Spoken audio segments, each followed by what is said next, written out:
ಆದಿಕಾಂಡ 13ನೇ ಅಧ್ಯಾಯ 5-11 ವಾಕ್ಯಗಳಲ್ಲಿ ಏನು ಹೇಳಲ್ಪಟ್ಟಿದೆ ಅಂದರೆ, ಲೋಟನು ಅಬ್ರಹಾಮನು ಒಂದಾಗಿ ಇದ್ದಾರೆ. ಅಬ್ರಹಾಮನ ಸಹೋದರನ ಮಗನೇ ಲೋಟನು. ದೇವರು ಅಬ್ರಹಾಮನನ್ನು ಕರೆದರು. ಲೋಟನು ಜೊತೆಯಾಗಿ ಬರುತ್ತೇನೆ ಎಂಬುದಾಗಿ ಹೇಳಲು ಸರಿ ಎಂದ ತಕ್ಷಣ ಲೋಟನು ಬಂದುಬಿಟ್ಟ ಅಬ್ರಹಾಮನ ಜೊತೆಗೆ. ಹೀಗೆ ಇಬ್ಬರು ಆಶೀರ್ವದಿಸಲ್ಪಟ್ಟು ಅವರ ಮಂದೆಯ ಕುರಿಗಳು ಹೆಚ್ಚಾಗುತ್ತಾ ಇದೆ. ದನಗಳು, ಒಂಟೆಗಳು, ಕತ್ತೆಗಳು, ಕೆಲಸಗಾರರು ಹೆಚ್ಚುತ್ತಿವೆ. 5 ಮತ್ತು 6ನೇ ವಾಕ್ಯದಲ್ಲಿ ನೋಡಿರಿ ಏನು ಹೇಳುತ್ತದೆ ಎಂಬುದಾಗಿ. ಅವನ ಜೊತೆಯಲ್ಲಿದ್ದ ಲೋಟನಿಗೂ ಕುರಿದನ ಗುಡಾರಗಳಿದ್ದವು. ಆ ಸ್ಥಳವು ಅವರಿಬ್ಬರ ಜೀವನಕ್ಕೆ ಸಾಲದೆ ಹೋಯಿತು. ಅವರಿಬ್ಬರ ಆಸ್ತಿ ಬಹಳವಾದುದರಿಂದ ಒಂದೇ ಸ್ಥಳದಲ್ಲಿ ವಾಸವಾಗಿರುವುದು ಅಸಾಧ್ಯವಾಯಿತು.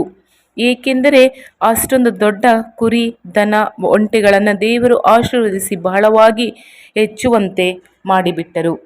ಹಾಗಾದರೆ ಅಬ್ರಹಾಮನ ನಿಮಿತ್ತ ಲೋಟನಿಗೂ ಆಶೀರ್ವಾದ, ಕರ್ತನ ಆಶೀರ್ವಾದ ಬಂದುಬಿಟ್ಟರೆ ಹಾಗೇನೆ ಅವರು ಸೇರಿ ಜೀವನ ನಡೆಸಲಿಕ್ಕೆ ಆಗದ ರೀತಿಯಲ್ಲಿ ಹೆಚ್ಚಾಗಿ ಬಿಟ್ಟಿತ್ತು. ಆವಾಗ ಕೆಲಸದವರ ಮಧ್ಯೆಯಲ್ಲಿ ಸಮಸ್ಯೆ ಬಂದುಬಿಟ್ಟಿತು. ಅವರವರ ಕೆಲಸದವರ ಕಡೆಯವರು ಮೇಲಿರುವಂತಹವರು ಚೆನ್ನಾಗಿ ಹೊಂದಾಣಿಕೆಯಲ್ಲಿ ಇದ್ದರೂ ಕೂಡ ಕೆಳಗಿನವರು ಅಂದರೆ ಕೆಲಸದವರ ಮಧ್ಯೆ ಸ್ವಲ್ಪ ಹೊಂದಾಣಿಕೆಯಲ್ಲಿ ಇರುವುದಿಲ್ಲ ಅಲ್ಲವೇ? ಆದ್ದರಿಂದ ಸಮಸ್ಯೆ ಬಂದುಬಿಟ್ಟಿತು. ಆಗ ಆ ಸಮಸ್ಯೆ ಅಬ್ರಹಾಮನ ಹತ್ತಿರ ಬಂದ ಕೂಡಲೇ ಅಬ್ರಹಾಮನು ಅರಿತುಕೊಂಡನು, ನಾಳೆ ನಾವು ಸಹೋದರರು, ನಮ್ಮ ಒಳಗೆ ಪ್ರೀತಿ ಬಾಧಿಸಲ್ಪಟ್ಟು ಬಿಡಬಾರದು, ಅಗಲುವಿಕೆ ಬಂದು ಬಿಡಬಾರದು. ಈಗ ಆಶೀರ್ವಾದವು ಇರುವಾಗಲೇ ಸಮಾಧಾನದಿಂದಲೇ ಬೇರೆಯಾಗಿ ಬಿಡೋಣ ಎಂಬುದಾಗಿ ಒಳ್ಳೆಯ ಆಲೋಚನೆಯನ್ನು ಅಬ್ರಹಾಮನಿಗೆ ದೇವರು ಕೊಡುತ್ತಾರೆ. ಆದ್ದರಿಂದ ಲೋಟನನ್ನು ಕರೆದು ಹೇಳುತ್ತಾರೆ, ಲೋಟ, ನಿನಗೂ ಆಶೀರ್ವಾದ ಹೆಚ್ಚಾಯಿತು. ಮಂದೆಗಳು ದೊಡ್ಡದಾಗುತ್ತಾ ಬರುತ್ತಿದೆ. ನಮ್ಮ ಕೆಳಗಿನವರು ಅಂದರೆ ನಮ್ಮ ಕೆಲಸದವರು ಜಗಳವಾಡುತ್ತಾ ಇದ್ದಾರೆ. ಆದ್ದರಿಂದ ನಮ್ಮ ಒಳಗೆ ಒಂದು ಪ್ರೀತಿ ಬಾಧಿಸಲ್ಪಡಬಾರದು. ಈಗ ಅಗಲಿ ಹೋದರೆ ಒಳ್ಳೆಯದು. ನೀನು ದಕ್ಷಿಣಕ್ಕೆ ಹೋದರೆ ನಾನು ಉತ್ತರಕ್ಕೆ ಹೋಗುತ್ತೇನೆ, ನೀನು ಪೂರ್ವಕ್ಕೆ ಹೋದರೆ ನಾನು ಪಶ್ಚಿಮಕ್ಕೆ ಹೋಗುತ್ತೇನೆ. ನೀನೇ ಆರಿಸಿಕೋ, ನಿನಗೆ ಯಾವ ಸ್ಥಳ ಬೇಕು ಎಂಬುದಾಗಿ ಹೇಳು. ಅಬ್ರಹಾಮನು ಏನಾದರೂ ನೆನೆಸಿದ್ದರೆ, ನಾನು ಬಂದು ಈ ಜಾಗವನ್ನು ಆರಿಸಿಕೊಂಡೆ, ಈ ಸ್ಥಳವೆಲ್ಲ ಸಮೃದ್ಧಿಯಾಗಿದೆ, ಈ ಸ್ಥಳದಲ್ಲಿ ನಾನು ತಾನೇ ನಿನ್ನನ್ನು ಕರೆದುಕೊಂಡು ಬಂದೆ, ಇದೆಲ್ಲ ನನಗೆ ಸೇರಿದ್ದು, ನಾನೇ ಇರುತ್ತೇನೆ, ನೀನು ನಿನಗೊಂದು ಜಾಗವನ್ನು ಆರಿಸಿಕೊಂಡು ಹೋಗು ಎಂಬುದಾಗಿ ಹೇಳಿರಬಹುದಾಗಿತ್ತು. ಅಬ್ರಹಾಮನಿಗೆ ಆ ಅಧಿಕಾರವೂ ಇದೆ, ಆ ಹಕ್ಕು ಕೂಡ ಇದೆ. ಆದರೆ ಅಬ್ರಹಾಮನು ಹಾಗೆ ಹೇಳಲಿಲ್ಲ. ಅವನು ಏನು ಹೇಳುತ್ತಾನೆ ನೋಡಿರಿ 9ನೇ ವಾಕ್ಯದಲ್ಲಿ, ದೇಶವೆಲ್ಲ ನಿನ್ನೆದುರಿಗೆ ಇದೆ, ದಯವಿಟ್ಟು ನನ್ನನ್ನು ಬಿಟ್ಟು ಪ್ರತ್ಯೇಕ ಹೋಗು.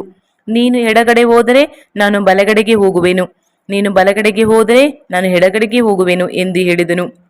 10ನೇ ವಾಕ್ಯ, ಲೋಟನು ಕಣ್ಣೆತ್ತಿ ನೋಡಲಾಗಿ ಯೋರ್ದಾನ್ ಹೊಳೆಯ ಸುತ್ತಲಿನ ಪ್ರದೇಶವು ಚೊಗರೂರಿನ ತನಕ ಎಲ್ಲ ಕಡೆಯಲ್ಲಿಯೂ ನೀರಾವರಿಯ ಸ್ಥಳವೆಂದು ತಿಳಿದುಕೊಂಡನು. ಯೆಹೋವನು ಸೊದೋಮ್ ಗೊಮೋರ ಪಟ್ಟಣಗಳಲ್ಲಿ ನಾಶ ಮಾಡುವುದಕ್ಕಿಂತ ಮುಂಚೆ ಈ ಸೀಮೆಯು ಯೆಹೋವನ ವನದಂತೆಯೂ ಐಗುಪ್ತ ದೇಶದಂತೆಯೂ ನೀರಾವರಿಯಾಗಿತ್ತು. ಆದ್ದರಿಂದ ಲೋಟನು ಯೋರ್ದಾನ್ ಹೊಳೆಯ ಸುತ್ತಣ ಪ್ರದೇಶವನ್ನು ಆದುಕೊಂಡು ಮೂಡನ ಕಡೆಗೆ ಹೊರಟನು. ಹೀಗೆ ಅವರಿಬ್ಬರು ಪ್ರತ್ಯೇಕವಾದರು. ನೋಡಿದ್ದೀರಾ, ನಾವು ಆಗಿದ್ದರೆ ಈ ರೀತಿ ಮಾತನಾಡುತ್ತಿದ್ದೇವಾ? ಒಂದು ಅಣ್ಣ ತಮ್ಮಂದಿರ ನಡುವೆ ಚೆನ್ನಾಗಿ ಬದುಕಿದ್ದೇವೆ. ಒಳ್ಳೆಯ ವ್ಯಾಪಾರ ಮಾಡಿ 5 ಅಥವಾ 6 ಅಂಗಡಿಗಳು ಹಾಗೆ ಇದೆ, ಹೊಲಗಳು ತೆಗೆದುಕೊಂಡೆವು, ಮನೆಗಳು ಕಟ್ಟಿಕೊಂಡೆವು, ದೊಡ್ಡ ದೊಡ್ಡ ಸ್ಥಳ ತೆಗೆದುಕೊಂಡಿದ್ದೇವೆ. ಕೂಡಲೇ ಏನು ಮಾಡುತ್ತೇವೆ? ನಾವು ಒಂದಾಗಿ ಬಾಳಲು ಆಗುವುದಿಲ್ಲ, ಮುಂದಿನ ಸಂತತಿ ಹೆಚ್ಚಾಗಿ ಬಿಡುತ್ತೆ, ವಿಭಾಗಿಸೋಣ ಎಂದ ಕೂಡಲೇ ಅವತ್ತು ಆರಂಭಿಸಿದ ಜಗಳ 4 ಸಂತತಿಗೆ ಹರಡುವಂತೆ ಜಗಳ ಆಡುತ್ತಾನೇ ಇರುತ್ತಾರೆ. ಎಷ್ಟೊಂದು ಕುಟುಂಬಗಳು ಹೀಗೆ ಆಗಿವೆ ಅಲ್ಲವೇ? ಕ್ರೈಸ್ತ ಕುಟುಂಬಗಳಲ್ಲಿ ಈ ಆಸ್ತಿ ತಕರಾರಿನಿಂದ ಬಂದಂಥ ಸಮಸ್ಯೆ ಎಷ್ಟೊಂದು ತಲೆಮಾರಿನಿಗೆ ಹೋಗಿಬಿಡುತ್ತೆ ಗೊತ್ತೇ? ಇವತ್ತು ಯೋಚಿಸಿ ನೋಡಿರಿ. ಇವತ್ತಿಗೂ ಹೇಳುತ್ತಾರೆ, ಇದು ನನ್ನ ಪೂರ್ವಿಕರ ಸೊತ್ತು, ನಾನು ಬಿಡುವುದಿಲ್ಲ, ನಾನು ತಾನೇ ಸಂಪಾದಿಸಿದ್ದು, ನಾನು ತಾನೇ ಮಾಡಿದ್ದು, ಇದು ನನ್ನದು ತಾನೇ, ನಾನು ತಾನೇ ಮೊದಲು ಬಂದದ್ದು ಎಂಬುದಾಗಿ ಹೇಳುತ್ತಾರೆ. ನಮ್ಮ ರೀತಿಯಾಗಿ ಅಬ್ರಹಾಮನು ಕೂಡ ಹೇಳಬಹುದಾಗಿತ್ತು, ನಾನು ತಾನೇ ಮೊದಲು ನಿನ್ನನ್ನು ಕರೆದುಕೊಂಡು ಬಂದದ್ದು ಎಂಬುದಾಗಿ. ನಾನು ತಾನೇ ಈ ಸ್ಥಳವನ್ನು ತೋರಿಸಿದೆ, ಕರ್ತರು ತಾನೇ ನನ್ನನ್ನು ಈ ಸ್ಥಳಕ್ಕೆ ಕರೆದುಕೊಂಡು ಬಂದರು, ಇದನ್ನೆಲ್ಲ ನನಗೆ ಕರ್ತರು ಸಮೃದ್ಧಿಯಾದ ಭಾಗವನ್ನು ಕೊಟ್ಟಿದ್ದು. ನೀನು ಬೇಕಾದರೆ ಬೇರೆ ಜಾಗವನ್ನು ಹುಡುಕಿಕೋ ಹೇಳಬಹುದಾಗಿತ್ತು. ಲೋಟನು ಅಲ್ಲಗಳೆಯಲು ಆಗುತ್ತಾ ಇರುತ್ತಿರಲಿಲ್ಲ. ಅಬ್ರಾಮನು ಹೇಳಿದ ತಕ್ಷಣ ಏನು ಉತ್ತರ ಕೊಡದೆ ಹೋಗಲೇಬೇಕಾಗಿತ್ತು ಅವನು. ಅಬ್ರಾಮನು ಹಾಗೆ ಮಾಡಲಿಲ್ಲ. ಬಿಟ್ಟು ಕೊಡುತ್ತಾನೆ. ನೀನು ಆರಿಸಿಕೋ, ನೀನು ನನ್ನ ಸಹೋದರ, ನಿನಗೆ ಏನು ಬೇಕೋ ತೆಗೆದುಕೋ, ನೀನು ಬಿಟ್ಟ ಸ್ಥಳವನ್ನು ನಾನು ಹೋಗುತ್ತೇನೆ. ಲೋಟನು ನೋಡುತ್ತಾನೆ, ಕಣ್ಣಿಗೆ ಸಮೃದ್ಧಿಯಾದ ಸ್ಥಳ ಎಂದು ತಿಳಿದು ಕರ್ತರ ತೋಟದಂತೆ ಇದೆ. ಐಗುಪ್ತ ದೇಶ ಸಮೃದ್ಧಿಯಾದಂಥ ದೇಶ, ಆ ರೀತಿಯಾಗಿತ್ತು ಆ ದೇಶ. ಆದ್ದರಿಂದ ಲೋಟನು ಆ ದೇಶವನ್ನು ಆರಿಸಿಕೊಂಡ.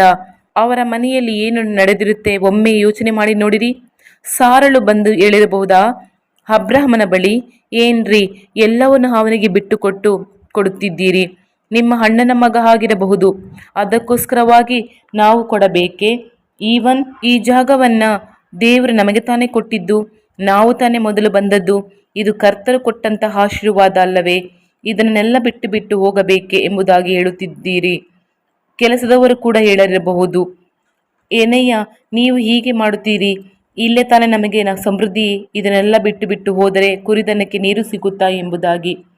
ಆದರೆ ಯಾರು ಕೂಡ ಏನು ಮಾತನಾಡಲಿಲ್ಲ. ಅಬ್ರಹಾಮನು ಏನು ತೀರ್ಮಾನ ತೆಗೆದುಕೊಳ್ಳುತ್ತಾನೆ ಅದು ಸರಿಯಾಗಿರುತ್ತದೆ, ಅದು ಪರವಾಗಿಲ್ಲ, ಅವರಿಗೆ ಬಿಟ್ಟು ಕೊಡೋಣ ಎಂಬುದಾಗಿ. ಏನಾದರೂ ಸಾರಳು ಗುಣಗುಟ್ಟಿದ್ದೇ ಆಗಿದ್ದರೆ ಬೈಬಲ್ನಲ್ಲಿ ಬರೆಯಲ್ಪಟ್ಟಿರಬೇಕಾಗಿತ್ತು, ಆದರೆ ಬರೆದಿಲ್ಲ. ನೋಡಿರಿ, ಯಾರು ಏನನ್ನು ಕೂಡ ಹೇಳಲಿಲ್ಲ. ಅಬ್ರಹಾಮನು ಕೂಡ ದೇವರ ಮನುಷ್ಯನು. ಅವನು ಪ್ರಾರ್ಥನೆ ಮಾಡಿ ತೀರ್ಮಾನ ತೆಗೆದುಕೊಂಡ. ಅನೇಕ ಕುಟುಂಬಗಳಲ್ಲಿ ಹೆಂಗಸರು ಮಾತು ಬೆಳೆಸಿ ಆ ಮನೆಯ ವಾತಾವರಣವೇ ಚೇಂಜ್ ಆಗಿ ಮಾಡಿಬಿಡುತ್ತಾರೆ. ಕೆಲವೊಮ್ಮೆ ಗಂಡಸರು ಬಿಟ್ಟು ಬಿಡುತ್ತಾರೆ. ನನ್ನ ಸಹೋದರರು ತಾನೇ, ಅವರು ತೆಗೆದುಕೊಂಡು ಹೋಗಲಿ, ಪರವಾಗಿಲ್ಲ ಹಾಗಂತ ಹೇಳುತ್ತಾರೆ. ಆದರೆ ಹೆಂಗಸರು ಬಂದು ಚುಚ್ಚುತ್ತಾನೆ ಇರುತ್ತಾರೆ. ಅವರ ಕುಟುಂಬದವರನ್ನೆಲ್ಲ ಕರೆದುಕೊಂಡು ಬಂದು ಬಿಡುತ್ತಾರೆ. ನೀವು ಬಂದು ಹೇಳಿರಿ ನನ್ನ ಗಂಡನಿಗೆ, ಇವರಿಗೆ ಏನೂ ಗೊತ್ತಾಗುವುದಿಲ್ಲ, ಎಲ್ಲವನ್ನು ತೆಗೆದುಕೊಟ್ಟು ಬಿಡುತ್ತಾರೆ, ಇವರು ಏಮರಿಸಲ್ಪಡುತ್ತಾರೆ. ಅಬ್ರಹಾಮನು ಏಮರಿಸಲ್ಪಟ್ಟ ಎಂದು ಹೇಳುತ್ತಾರೆ. ಇಲ್ಲವೇ ಇಲ್ಲ. ದೇವರು ಅಬ್ರಹಾಮನೊಂದಿಗೆ ಇದ್ದಾರೆ.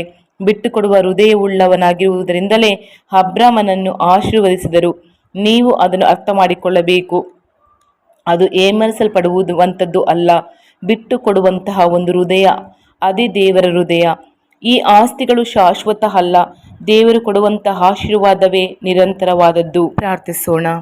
ಏಸಪ್ಪ, ನನ್ನ ಜೀವಿತದಲ್ಲಿ ನನ್ನ ಅಣ್ಣ, ಅಕ್ಕ, ತಂಗಿ, ತಮ್ಮ, ಅಪ್ಪ, ಅಮ್ಮ, ನೇಬರ್ಸ್, ಫ್ರೆಂಡ್ಸ್ಗಳಿಗೆ ಯಾವುದೇ ಒಂದು ವಿಷಯದಲ್ಲಿ ಬಿಟ್ಟುಕೊಡದೆ ಸ್ವಾರ್ಥಿಯಾಗಿ ಅವರ ಮನಸ್ಸು ನೋಯಿಸಿದ್ದರೆ ಯೇಸುವೆ ಕ್ಷಮಿಸು.